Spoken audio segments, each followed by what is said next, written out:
Hello everyone, welcome to गाइडली।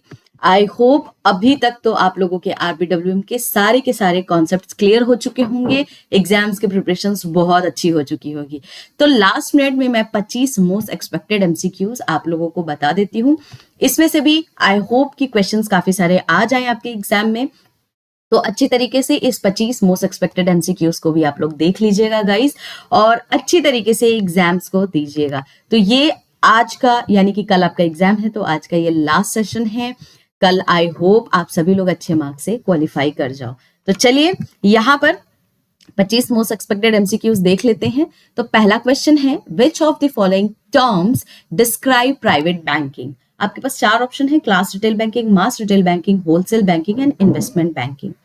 तो कभी कभी ना आप एग्जाम में देखना, या तो आपको प्राइवेट बैंकिंग लिख के आएगा या क्लास रिटेल बैंकिंग लिख के आएगा। दोनों के दोनों ही सेम होते हैं। तो इसका ऑप्शन क्या है, ए आपका करेक्ट आंसर होगा। थोड़ा सा ब्रीफ और कर देती हूँ। जितने भी हमारे एचएनआई और एफ्लुएंट कस्टमर्स होते हैं उनको हम क्लास रिटेल बैंकिंग में डील करते हैं, और यहाँ पर आप उनको customize banking products and services provide करते हैं। एक और होता है आपका मास रिटेल बैंकिंग। अब इसमें मास रिटेल बैंकिंग में आप क्या करते हो, लार्ज नंबर ऑफ क्लाइंट्स को यहाँ पर टारगेट करते हो और standard banking products and services provide करते हो। तो ये चीज आपको याद रखनी है। दो इंपॉर्टेंट टर्म्स होते हैं।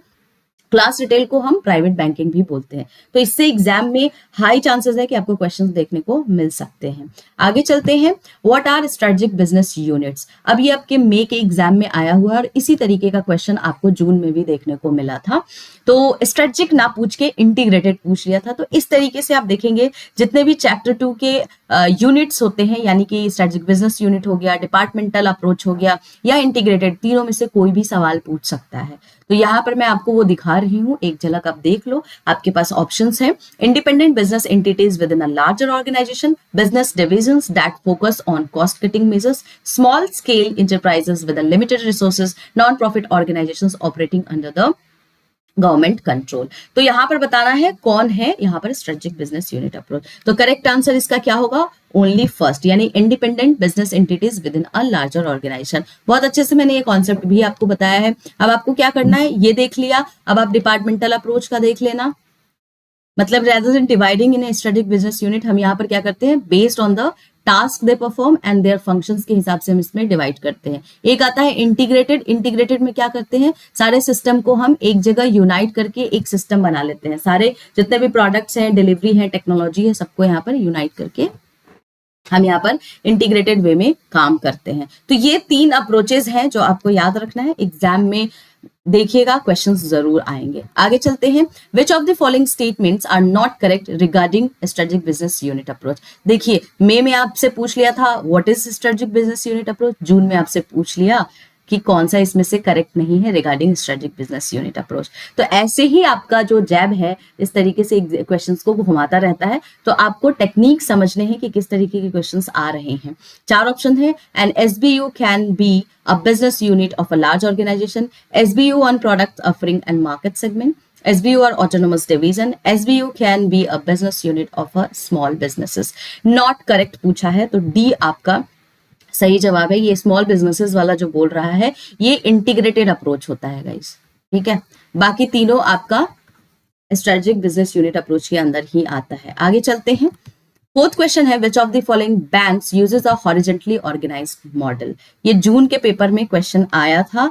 अब आप देखेंगे जितने भी बिजनेस प्रोसेस स्ट्रक्चर होते हैं, हॉरिजॉन्टली और वर्टिकली, दोनों पे आपको फोकस करना है। अगर जून में आपसे हॉरिजॉन्टली पूछा है तो हाई चांस है कि हो सकता है आपको अक्टूबर के पेपर में, यानी कि नवंबर के पेपर में आपसे पूछ ले कि आपको वर्टिकली के बारे में बताओ, या जस्ट अपोजिट कर दे, आपको यहाँ पर पूछ ले कि कोई बैंक का नाम दे दे और बोले कि बताइए कौन सा ऑर्गेनाइज्ड मॉडल इस को यूज करता है पर्टिकुलर बैंक। तो इस तरीके से क्वेश्चंस आ सकते हैं। चार ऑप्शन है, public sector banks, private sector banks, foreign banks, none of the above. Correct answer क्या है, पब्लिक सेक्टर बैंक्स। इस क्वेश्चन को इनवर्स भी कर सकता है, तो इसलिए अच्छी तरीके से इसको आपको पढ़ना है।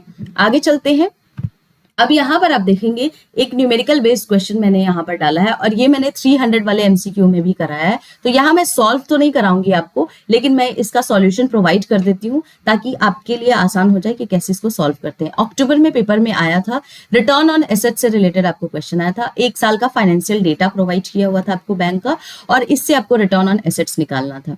तो यहाँ पर फी इनकम दिया था, net interest income, operating cost, average total assets, सारी चीजें दे रखी थी। आपको कुछ नहीं करना था, बस रिटर्न ऑन एसेट्स का यहाँ पर फॉर्मूला लगाना था, fee income plus net interest income minus operating cost and divided by कर देते आप एवरेज टोटल एसेट्स। तो आपका यहां पर आंसर निकल के आ जाता। तो प्रॉफिटेबिलिटी से ज्यादातर आप देखोगे फॉर्मूला बेस्ड क्वेश्चन आएगा, gross profit, net profit and operating profit. एक बार फॉर्मूला गाइस प्लीज देख लीजिएगा। तो इसमें से इसी तरीके के क्वेश्चंस आएंगे। रिटर्न ऑन इक्विटी का भी आप एक बार देख लीजिएगा, लेवरेज रेशियो का फॉर्मूला देख लीजिएगा। तो इसका करेक्ट आंसर क्या होगा 0.29। जब आप इसको सॉल्व करेंगे डेटा में वैल्यू पुट करके तो आपको आंसर आएगा। ये रहा आपका एक्सप्लेनेशन कि किस तरीके से हमने इसको सॉल्व किया है, एक बार गो थ्रू कर लीजिएगा। आगे चलते हैं, match the following with respect to Maslow need hierarchy theory. ये जून में आपके क्वेश्चन आया था, मैच द फॉलोइंग करके मास्लो से। कभी कभी आपको मास्लो से कैसा सवाल पूछ सकता है, तो आप देखेंगे कि यहाँ पर आपको 4 स्टेटमेंट दे देगा और बोलेगा बताइए इसमें से कौन सा मास्लो नीड हायरार्की थ्योरी में नहीं आता है। तो पहला यहाँ पर आप देखिए कोर सेविंग अकाउंट है, physiological need, home improvement loan steam need, retirement solution physiological need. Correct answer क्या होगा? सबसे पहले तो यहाँ पर इनकरेक्ट आप देखिए, रिटायरमेंट सॉल्यूशन हम फिजियोलॉजिकल नीड में नहीं देते हैं, ये हम सेल्फ एक्चुअलाइजेशन नीड में देते हैं। ये चीज आपको याद रखनी है, भूलिएगा मत, एग्जाम में ऐसा क्वेश्चन आ सकता है। ये दोनों मेरा करेक्ट स्टेटमेंट है। करेक्ट आंसर क्या होगा यहाँ पे? फिर option number A is the correct answer. ठीक है, 5 आपके मास्लो नीड हायरार्की थ्योरी होते हैं, 5 स्टेजेस में होते हैं बेसिकली। कौन कौन सा होता है? Physiological, esteem, self actualization, social need, social हो गया, फिजियोलॉजिकल हो गया, स्टीम नीड हो गया, सेल्फ एक्चुअलाइजेशन नीड हो गए, और एक आपका लास्ट वाला कौन सा होता है? सेफ्टी नीड होता है। तो इन चारों के बारे, पांचों के बारे में मैंने यहाँ पर बता दिया कि कौन कौन से बैंकिंग प्रोडक्ट्स हम कौन से स्टेज में देते हैं। एक बार गो थ्रू कीजिएगा, एग्जाम में से डेफिनेटली क्वेश्चन एक ना एक तो आएगा ही आएगा।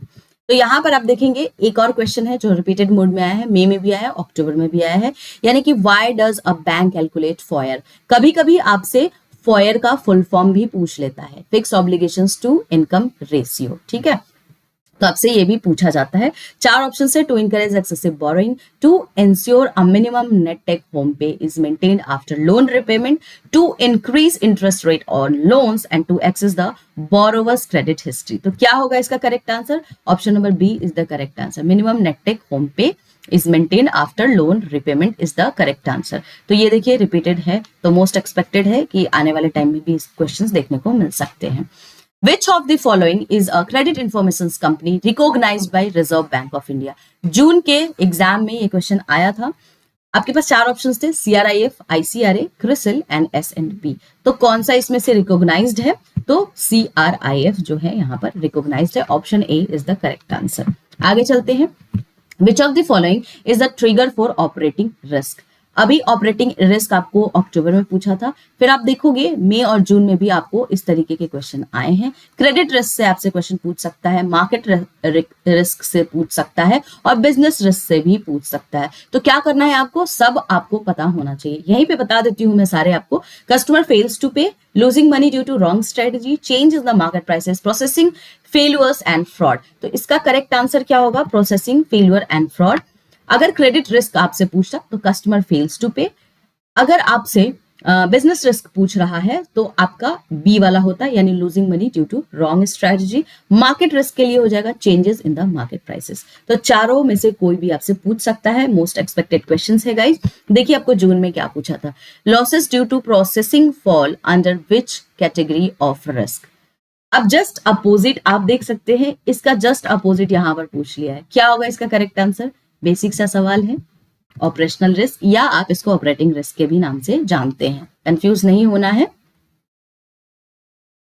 तो देखिए सेम ही क्वेश्चन है, डिफरेंट तरीके से आपसे पूछ लिया है। आगे चलते हैं, what is the income limit for the eligibility under central sector interest subsidy scheme अक्टूबर में भी आया है और जून में भी आया है।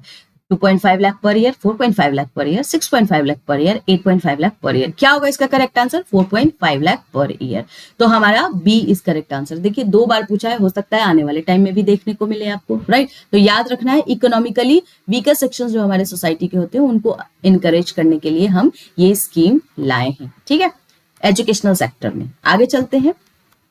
आप देखिए ये जून में आया है, which of the following is correctly match regarding the income bracket of प्रधानमंत्री आवास योजना। अब इनकम ब्रैकेट से एग्जाम में क्वेश्चन आ सकता है, चाहे वो ईडब्ल्यूएस हो, एलआईजी हो और एमआईजी हो। एमआईजी 1 और एमआईजी 2 होता है। तो आपको एक बारी क्या करना है, इनका इनकम लेवल चेक कर लीजिएगा। मैंने आपको ये डेटा भी प्रोवाइड किया है गाइज, प्लेलिस्ट में जाकर देखिए तो सही, सब कुछ मिल जाएगा आपको। चैप्टर 9 मैंने कराया है कॉन्सेप्ट वाले में, उसमें बताया है। तो यहाँ पर आप देखेंगे ईडब्ल्यूएस का आप जो 3 लाख है, एलआईजी का 3 to 6 लाख है, एमआईजी फर्स्ट का 6 to 18 लाख है। पूछ रहा है करेक्ट कौन सा मैच कर रहा है, तो क्या होगा इसका करेक्ट आंसर? आप देखेंगे पहला और दूसरा जो है हमारा मैच कर रहा है, तो ईडब्ल्यूएस और एलआईजी का करेक्ट आंसर है। आगे चलते हैं। What is the cash withdrawal limit in the contactless card? अभी आपके मई में क्वेश्चन पूछा था, cash withdrawal limit in case of contactless card 10,000, 2,000, 1,000, 5,000। क्या होगा करेक्ट आंसर? 5,000। तो अब आपको हो सकता है इस तरीके का क्वेश्चन आगे भी देखने को मिले। दूसरा है which of the following statement regarding contactless card are correct? मई में क्वेश्चन कुछ और पूछा था, अक्टूबर में कॉन्टैक्टलेस कार्ड से ही रिलेटेड क्वेश्चन अगेन पूछ दिया है। तो आपको कॉन्सेप्ट एक बार देख लीजिएगा। तो 3 स्टेटमेंट है, these cards work on a near field communication technology. The maximum transactions value of the contactless card is capped at rupees, यहाँ पर 1 लाख दे रखा है, and the customers can pay through a contactless card without entering a PIN or for an amount under rupees 5,000। क्या होगा इसका correct answer? तो पहला और तीसरा हमारा करेक्ट आंसर है, दूसरा हमारा गलत है, ठीक है। चलिए आगे चलते हैं। Who coined the term artificial intelligence? ये मोस्ट फेवरेट आई थिंक जैब का आरबीडब्ल्यूएम के पेपर का क्वेश्चन है, बार बार पूछ ही लिया जाता है। John McCarthy, David Bradley, Charles Babbage and Alan Turing. क्या होगा correct answer? John McCarthy is the correct answer. आगे चलते हैं। What is the primary purpose of the customer relationship management?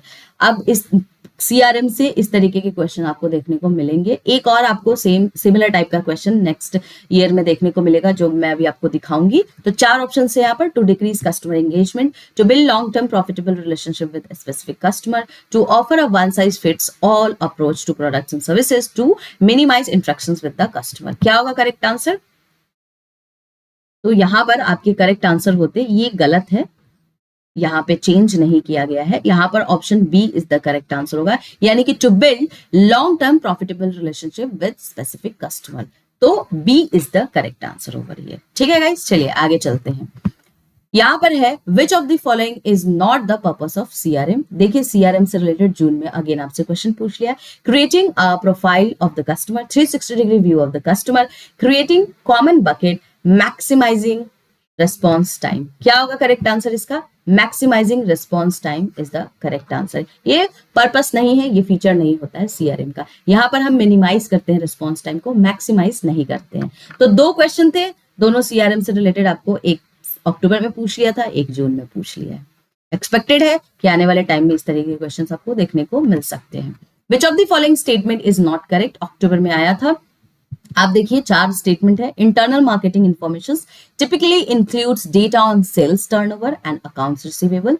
The marketing intelligence system primarily relies on the data from internal sources such as company reports. Marketing research system collect data specifically for solving marketing problems including consumer behavior and competition. D है the marketing management and science system aims to optimize the use of data for complex marketing activities.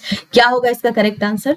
तो यहाँ पर है the marketing intelligence system primarily relies on data from internal sources such as company report. बिल्कुल ही गलत है, ये external sources से होता है, ठीक है।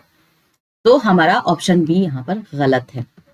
चलिए आगे आप देखेंगे, एक और आपसे पूछा है consumption pattern changes can be goes through which of the following elements of marketing information system. जून में आया है यहाँ पर पूरा स्टेटमेंट पूछ लिया था अक्टूबर में, अब जून में आपसे स्टेटमेंट ऊपर पूछ लिया है और क्वेश्चन आपसे पूछ रहा है कि किस में कौन से पैटर्न में आता है। Internal record, marketing intelligence, marketing research, marketing decision support system. क्या होगा करेक्ट आंसर? तो marketing research is the correct answer. ये 4 आपके देखिएगा एलिमेंट्स होते हैं मार्केटिंग इंफॉर्मेशन सिस्टम के। तो इससे एग्जाम्स में आपको क्वेश्चंस दोनों ईयर में आपने देख लिया है कि किस तरीके के क्वेश्चन आए हैं। आगे चलते हैं, which of the following has a least role in investment.